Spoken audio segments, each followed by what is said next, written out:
It all started with the baby monitor, a simple device, a gift from my mother-in-law, meant to bring peace of mind. For the first few months of my daughter Lily's life, it did just that. Her soft breathing, her little sleepy sighs, they were the soundtrack to my nights. But then, the whispers began. At first, I dismissed them as static, the monitor picking up a neighbor's radio or a stray signal. Faint, garbled words lost in the hum of the machine.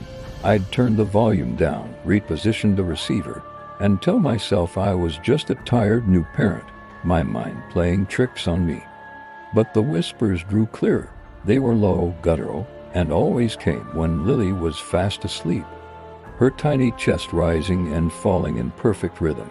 I'd sit bolt upright in bed, my heart pounding against my ribs, straining to understand.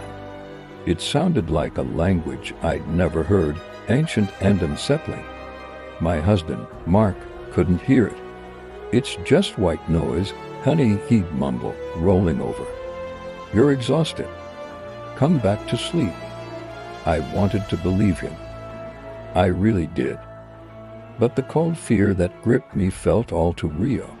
One night, the whispers were replaced by a song, a lullaby. It wasn't one I knew. The melody was disjointed, sour, like a music box winding down, each note slightly off-key. And beneath the tune, a voice, raspy and dry, hummed along. I crept out of bed and stood in the hallway, my hand frozen on the nursery doorknob. The humming was coming from inside, but through the monitor on my nightstand, all I could hear was silence. My blood ran cold. I slowly turned the knob and pushed the door open. The room was still. The moonlight cast long shadows across the floor. Lily was sleeping soundly in her crib. There was no one there. That's when I started seeing it, a flicker in the corner of my eye. At first, it was just on the monitor's grainy screen, a patch of darkness in the corner of the nursery that seemed deeper, more absolute than any other shadow. It would be there 1 second, gone the next. I'd rewind the footage if the monitor had such a feature, but it was just a simple live feed. I tried to convince myself it was a trick of the light, a curtain moving, anything. But the shadow began to take shape. It was tall and impossibly thin, a spindly silhouette that seemed to stretch from the floor to the ceiling. It had no features, no face, just a void in the shape of a person. It would stand in the corner, motionless, for hours. I watched, horrified, as it stood over Lily's crib. It never touched her. It just watched. My maternal instincts screamed at me to run in there to snatch my daughter away, but I was paralyzed by a terror so profound it felt like I was drowning.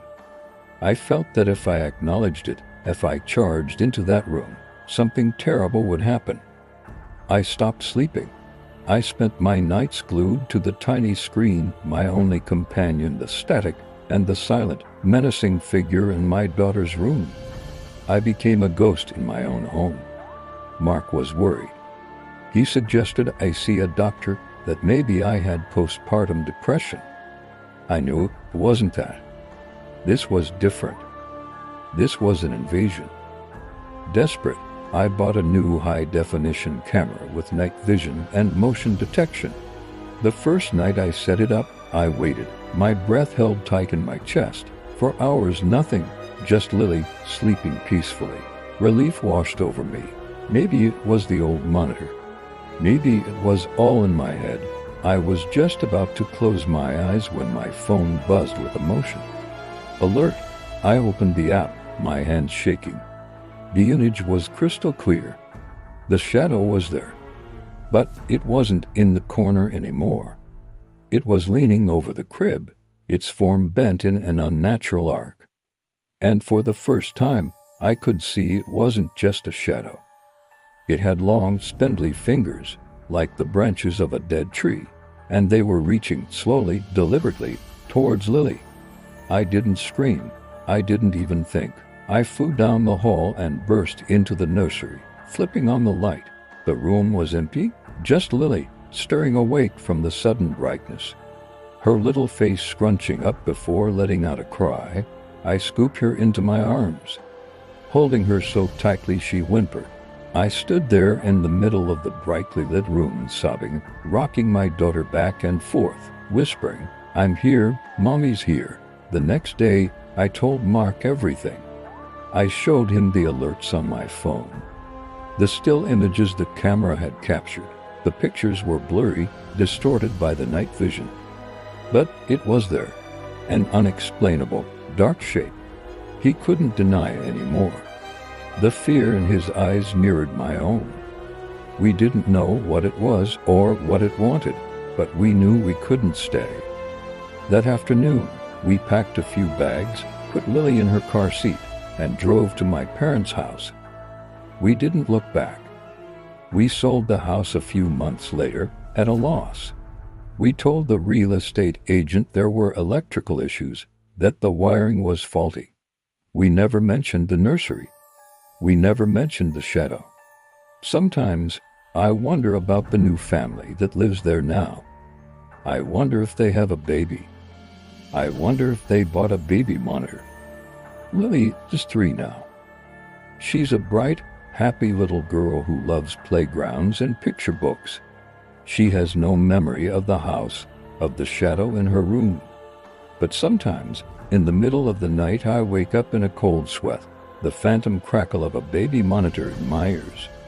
I creep into her room and watch her sleep, her chest rising and falling, and I watch the shadows in the corner just to make sure they're only shadows. Some nights, I'm not so sure. The fear never really leaves you. It just learns to hide in the dark. Thanks for watching. If you have a story you think we should hear, let us know in the comments. And don't forget to subscribe for more. Sleep tight.